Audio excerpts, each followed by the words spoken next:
हर बात पे हम हक को जताने में लगे थे, एक बाबूजी जो घर को बनाने में लगे थे। नमस्कार, मैं हूँ सुष्मिता सिंह यादव आपकी अधीरा से। आज हमारे साथ एक ऐसी महिला हैं जो महिलाओं के लिए एक इंस्पिरेशन है, जो एक लॉयर हैं, एक समाज सेविका हैं। इसी के साथ वो भूतपूर्व पुलिस ऑफिसर भी रह चुकी हैं। नमस्कार सत्या जी। हम हैं सत्या सिंह जी के साथ, जिन्होंने अपने जीवन में बहुत सारे ऐसे काम किए हैं जो लोगों के लिए प्रेरणा बन सकते हैं। तो आइए जानते हैं, मिलते हैं इनसे।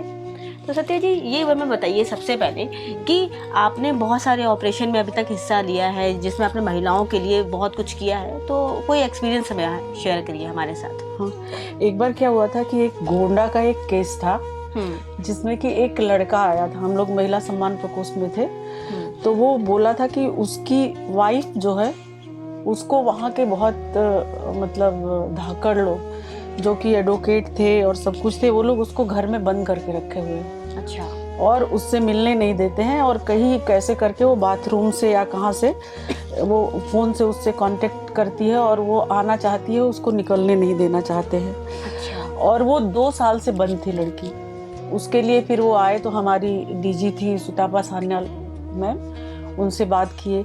फिर हम लोगों ने, मैम ने मतलब मुझे उस ऑपरेशन का इंचार्ज बनाया। फिर यहाँ से हम लोग, उस समय गोंडा के एसएसपी थे वो दिनेश पांडे सर, जो यहाँ भी रह चुके हैं, उनसे कांटेक्ट किया गया। फिर सर ने बोला, हम लोग यहाँ से पूरा गए गोंडा, वहाँ से फिर उन्होंने हम लोग को फोर्स दी। फिर हम लोग गांव में गए। वहाँ पे जब उस गांव में गए तो ये था कि हम जितनी जल्दी उस गांव में जाके पहुँचे और उस लड़की को निकाल ले तो सही है, वरना सारे वो आ जाएंगे लोग तो नहीं निकाल पाएंगे। इसलिए कि 35 बार 35 टाइम जो है हैबियस कॉर्पस का मुकदमा पड़ा था, लेकिन एक बार भी लड़की को पेश नहीं किए थे। इतने वो थे उसके घर वाले। तो वहाँ पे गए, फिर हम लोग दरवाज़ा जाके खटखटाया तो खोल नहीं रहे थे। फिर थोड़ा पुलिस भी थी वहाँ की, डरा धमका के कैसे भी करके जब दरवाज़ा खोला तो हम लोग गए तो देखे एक कमरे में वो लड़की जमीन पे और एकदम वो मतलब बंद किया था। उस लड़की से जाके बात किए, वो लोग मिलने नहीं दे रहे थे, तो उसने बताया कि हाँ ऐसे ऐसे है। हम लोग उस लड़की को तुरंत गाड़ी में लेके वहाँ से तुरंत गोंडा के लिए रवाना हुए। और उसके बाद इसके घर वाले वहाँ पे पहुँचे। फिर हम लोग ले जाके थाने में उसको महिला थाना था वहाँ पे सबमिट किया। सबमिट करके फिर पूरा लिखा पढ़ी हुई वो रात को वहाँ पे रुकी रही। फिर नेक्स्ट डे हम लोग लेके उसको यहाँ पे आए। सर ने पूरी हम लोगों को मतलब फोर्स दी, सब कुछ करके। यहाँ आने के बाद फिर उस लड़की ने बताया कि किस तरह से वो शादी वो सब किए थे, और उसके लिए उसके चाचा वगैरह, उसके फादर नहीं थे, तो वो प्रॉपर्टी वगैरह का कुछ चक्कर था तो वो नहीं करने दे रहे थे। लेकिन फिर वो हुआ और बहुत अच्छे से वो लोग रह रहे थे, और बहुत दिन तक, काफ़ी दिन तक टच में थे, बात होती रही। लेकिन फिर वो अपना खुश होंगे, कहीं होंगे, इस समय तो नहीं है। लेकिन ये बहुत बड़ा टास्क था। सत्या जी, आपको लिखने का बहुत शौक है, तो आप बताइए कि अब तक आपने क्या क्या लिखा है, अपनी बुक्स के बारे में कुछ बताइए। मैं सबसे पहले तो मैंने स्टार्टिंग में सबसे पहले कविता का एक लिखा था, मेरी अग्निवीणा, जो गीत और गज़ल की थी। और उसके बाद मैंने एक किताब लिखी, भारतीय कानून में महिलाओं के अधिकार। तो आपको लिखने का शौक कैसे आया? लिखने का शौक तो पहले से भी ही था, एक्चुअल जो भी देखते थे। और ये शायद कभी होता है ना कि विरासत में मिला हो। मेरे फादर एक लेक्चरर थे हिंदी और मैथ के। तो कभी स्कूल्स वगैरह में जब हम लोग पढ़ते थे तो डिबेट वगैरह होते थे, तो वो मुझे पूरा ना एकदम कोई चैप्टर देते थे और बोलते थे कि पूरा रटो। तब दिमाग नहीं चलता था, सिर्फ हम उसको रटते थे, रट के। और फिर वो खड़े होके प्रैक्टिस कराते थे कि मैं बोलूं, और जाके वहाँ पे डिबेट में तो हमेशा मुझे फर्स्ट प्राइज मिलता था। सत्या जी, आपने लॉयर भी आप रह चुके हैं, एमए भी किया है आपने, इसके अलावा भी आपने कई पढ़ाई करी, तो ऐसे पढ़ने का शौक था आपको कि आपका कैसे आपको लगा कि नहीं हमें और भी पढ़ाई करनी है अभी? नहीं, मतलब है क्यूरियोसिटी मेरा है आपको। क्यूरियोसिटी है, इसलिए कि मेरा बहुत ज़्यादा सोशल सर्कल नहीं है और वो नहीं है, तो मुझे मतलब बहुत अच्छी दोस्त किताबें हैं। और कोरोना काल में अभी जैसे बोल रहे थे, उस समय बहुत व्यथित था मन, बहुत सारे लोग परेशान थे, कितने कितने हम लोग खुद ही कुछ डिप्रेशन में। तब मैंने किताब लिखी मैं हूं ना। तो ये मैं हूं ना में पूरे बच्चों से लेके बड़ों तक और घर परिवार, मतलब हर चीज का है कि पढ़ने के बाद कि काफी कुछ मतलब समझ में आएगा। कभी कभी हम सोचते हैं ना, देखिए एक ये है कि हर चीज हमारे हिसाब से नहीं होती, और अक्सर किसी बात को हम लोग जो है पास्ट होता है उसको लेके कोसते हैं, चाहे बच्चों को कि तुमने ये कर दिया, तुमने वो कर दिया, जबकि ये है कि जो गुजर गया है हम उसको कुछ भी नहीं कर सकते। वो एक कहावत है ना कि धीरज धर्म मित्र अरुणारी आपतकाल परखिए चारी। तो उसमें सबसे पहले अपना सेल्फ है। मतलब हम कभी कभी होता है ना कि गुस्सा में आप कुछ ऐसा कह दीजिए फिर आप उसको मिटा नहीं पाएंगे। तो किसी भी चीज के लिए पहले आप सुनिए, अगर कोई है तो श्रोता बनिए, समझिए, उसके बाद रिएक्ट करिए। और शायद अगर कुछ पेशेंस रख के हम उसको थोड़ी देर बाद रिएक्ट करें ना, तो बहुत कुछ अच्छा हो सकता है लाइफ में। बुजुर्गों के लिए कुछ लिखा भी है आपने, तो उसकी कुछ लाइन्स हम लोग को, हमारे दर्शकों को जरूर सुनाइए। अच्छा, कविता। हाँ, वो मैंने एक कविता अभी लिखी थी कुछ दिन पहले, बुजुर्गों के लिए नहीं, जो आजकल की कभी जैसे कहते हैं ना कि माँ बाप, अगर हम सोचे आप हम लोग की कोई औकात नहीं है। हम अपनी माँ का सारा कुछ, चाहे हमारा वो स्किन है, चाहे हमारी वेन्स है, चाहे ब्लड है, सब माँ का एक हिस्सा है। माँ से अलग अगर वो नहीं चाहती, हमको समाज में नहीं लाती, दुनिया में, तो हम क्या होते, हमारा कोई अस्तित्व होता? तो उस सब चीजों को भूलना नहीं चाहिए। 3-4 पूरा नहीं सुनाएंगे, 3-4 इस जो है वो सुनाते हैं। हर बात पे हम हक को जताने में लगे थे, हर बात पे हम हक को जताने में लगे थे, एक बाबूजी जो घर को बनाने में लगे थे,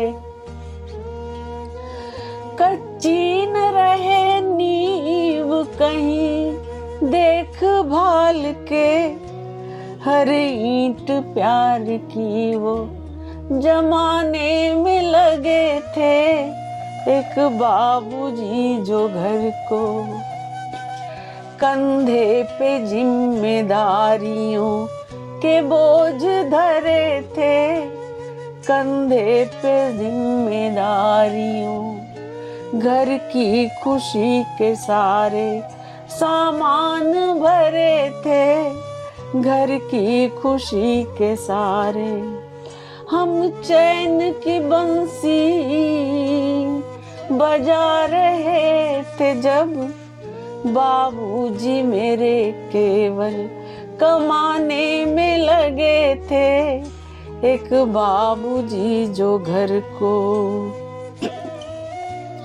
इज्जत ज़मीर के लिए जागीर बेच दी, इज्जत ज़मीर के लिए जागीर बेच दी, आए न आँच हम पे शमशीर खींच ली, आए न आँच हम पे।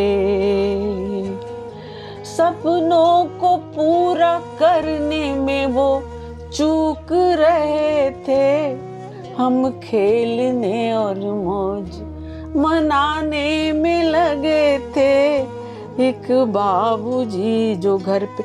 ये बहुत बड़ा है, लास्ट इसका लाइन जो मेन है वो सुनिएगा कि मतलब क्या होता है अंत में।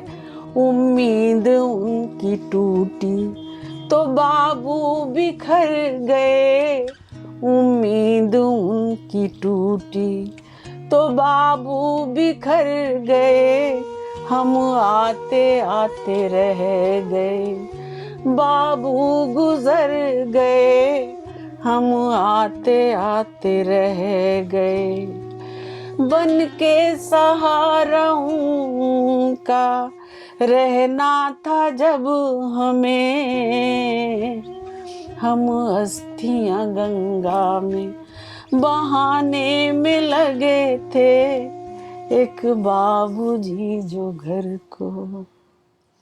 क्या बात है मैम, बहुत ही इमोशनल आपने जैसा सुना सभी दर्शकों ने कि बहुत ही इमोशनल लाइंस थी, और जो रियलिटी है आजकल के समाज की वो ये साफ साफ जाहिर कर रही है एकदम। और ये सुनकर सभी बहुत इमोशनल हो गए होंगे शायद, क्योंकि ये बहुत ही दिल को निकाल के रख दिया है आपने।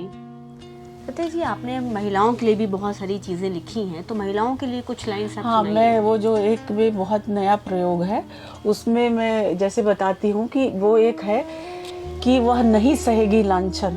अच्छा। वह नहीं सहेगी लांछन, ना जंगल में जा रोएगी, बनकर बेचारी अपनी अब गरिमा वह ना खोएगी। बेटी बहन पत्नी और माता, बेटी बहन पत्नी और माता, जीवन इतने में बीता है, चुप है पर लाचार नहीं, यह नई सदी की सीता है। तो इसकी जो 4 लाइनें हैं कि तुम हाथ से उसको मत छूना, तुम हाथ से उसको मत छूना, वह ब्रेल नहीं है नारी है। तुम हाथ से उसको मत छूना, वह ब्रेल नहीं है नारी है, और छूते ही जल जाओगे, दावा नल की चिंगारी है। गुरु ग्रंथ कुरान और बाइबल, वह रामायण और गीता है, चुप है पर लाचार नहीं, यह नई सदी की सीता है। ये भी बहुत लंबी कविता है। बहुत अच्छी है, ये बहुत ही ज्यादा महिलाओं के लिए जो बहुत मोटिवेशनल है और काफी उनके अंदर उत्साह भर देगी। जो सच बात है, जो आप लिखती हैं वो सच में ऐसा लगता है कि दिल से निकाल के आपने रख दिया है, और समाज की जो रियलिटी है, समाज का आईना है कि ये कविताएं जो हमारे दर्शकों को काफी पसंद आएंगी। तो ये बताइए सत्या जी कि आपने नशा मुक्ति आंदोलन में भी हिस्सा आपने लिया है और उसके लिए बहुत कुछ किया है, तो उसके बारे में कुछ मैं बताइए। देखिए, उसके बारे में मैं सिर्फ ये कहना चाहूंगी सबसे कि जो बच्चे होते हैं ना, ये भी कहा जाता है कि बच्चों की प्रारंभिक पाठशाला परिवार होती है, ठीक है।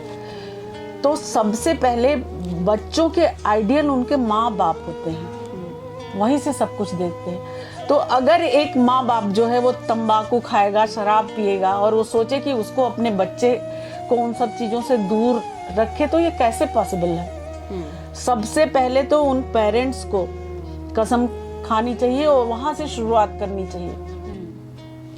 नहीं तो बिना चाह के, न चाह के भी वो नशा और ये और वो बहुत कुछ उससे मिलती है। और एक बार जहां नशा अगर शुरू कर दिया ना, तो नशा ऐसी चीज है कि फिर वो चाहेगा छोड़ना तो भी वो उसको नहीं छोड़ेगा। तो सत्या जी, ये बताइए कि कई माँ बाप ऐसे होते हैं जो नशा नहीं करते पर उनके बच्चे नशा करने वो इसलिए कि देखिए ना, कोई गुंडा, बदमाश, नशेड़ी, गजेड़ी, रेपिस्ट पैदा नहीं होता है। वातावरण जो होता है ना, वो बहुत मायने रखता है। तो आप ये देखिए कि उसके दोस्त, हम माँ बाप मान लीजिए दोनों नौकरी कर रहे हैं, उसके बाद हमको अपने बच्चे के बारे में पता ही नहीं कि हमारा बच्चा घर से निकल के कहाँ जा रहा है, किससे मिल रहा है, क्या कर रहा है। तो ये जरूर माँ बाप को रखना चाहिए कि अगर जो उनके दोस्त हैं, देखिए आप, हम अगर स्कूल में पेरेंट्स टीचर मीटिंग होती है तो हम वहाँ पे जाते हैं, सारे पेरेंट्स आते हैं, सबसे मिलते हैं। तो बेटर होना कि जो हमारे बच्चे के दोस्त हैं तो हम उनके माँ बाप से भी दोस्ती कर लें। तो एक तो हमको उनका वेयर अबाउट, चाहे वो लड़के हो चाहे लड़कियां, हम सबके लिए बोल रहे हैं। सत्या जी, हम आपके अधीरा के दर्शकों के लिए कोई खास मैसेज आप जो देना चाहें? बस यही कि जिंदगी का कोई भरोसा नहीं है, जो है बस यही पल है जो हम बैठे हैं। आजकल तो कि 60 साल का किसी को हार्ट अटैक आएगा या 80 साल का, या ऐसा कुछ भी नहीं है। सबसे बड़ी चीज़ है, हम रात को जब सोते हैं ना, तो वो उन्होंने गोपाल दास नीरज जी की एक कविता थी कि न जन्म कुछ न मृत्यु कुछ, बस सिर्फ इतनी बात है, किसी की आंख खुल गई, किसी को नींद आ गई। तो आधी मौत होती है। तो अगर सोते हैं तो सुबह हम उठेंगे कि नहीं पता। तो बेहतर है कि जितना हम अगर जी रहे हैं तो हम जिनको जितनी खुशी दे लें वो दें। किसी के लिए कुछ भी कर पा रहे हैं तो करें। भगवान ने अगर हमको इस लायक बनाया है कि हम किसी की हेल्प करें, किसी के लिए कुछ कर पाए, तो सबसे बड़ा कर्म वही है, वो करें और खुश रहें। हम कितने भी मेकअप कर लें, अगर मुंह लटका हुआ है तो वो नहीं होगा, तो उसके लिए मुस्कुराते रहें। वो एक ऐसी चीज़ है जो हमसे कोई छीन नहीं सकता है।